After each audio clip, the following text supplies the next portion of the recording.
which led me to, here today, which you finally got me to do this, and we'll keep growing from there. And that's how the arts actually started growing for me. Really, what was Shaolin? Was it just an idea? When the temples fell, they fell basically because of politics. So,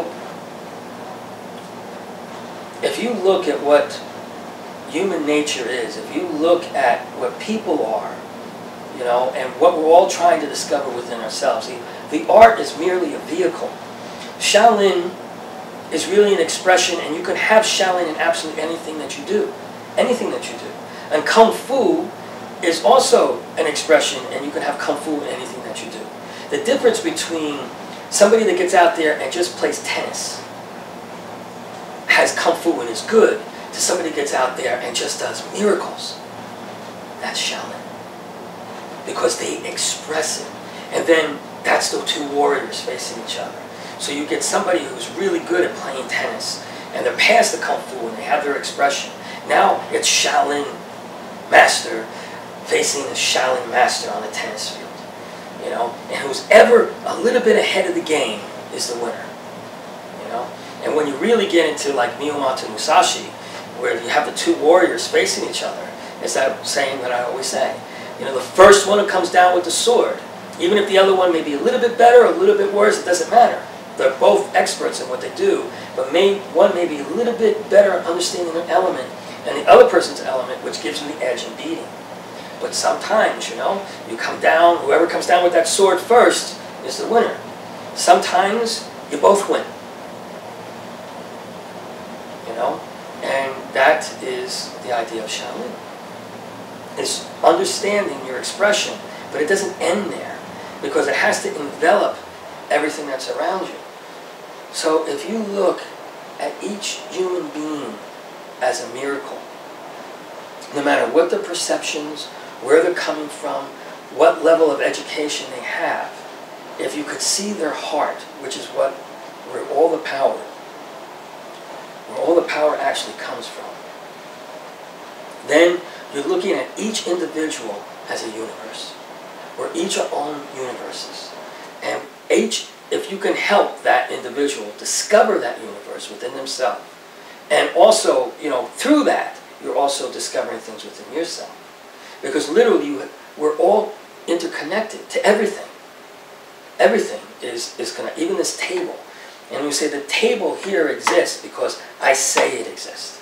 Because I'm here and it exists. Just like a dream. You can't, in a dream, that table exists too until you wake up. Well, eventually you are going to wake up from this dream as well. So it's that interconnectedness that really makes what Shaolin is supposed to represent. The reason it becomes so dangerous physically is if you get out of the competition of it, which everything's become very commercial, very competitive, very my art is better than your art. They're all good. And everybody's dangerous in their own right. And if you're really dangerous and there's a guy you can't beat, then you go out and you get a gun and you shoot him in the head. You beat him anyway. It's not about competition, because eventually your body grows old and you can't do it anymore. But Shaolin, no, that's not true. You get more powerful. The older you get, the more dangerous you get. Until eventually, your body can no longer contain that chi, that energy, that battery, and it has to go. It has to leave. The idea of Tai Chi is to try to keep that chi, that balance. And you've all seen somebody dead. When they're laying there, especially if it's a recent death.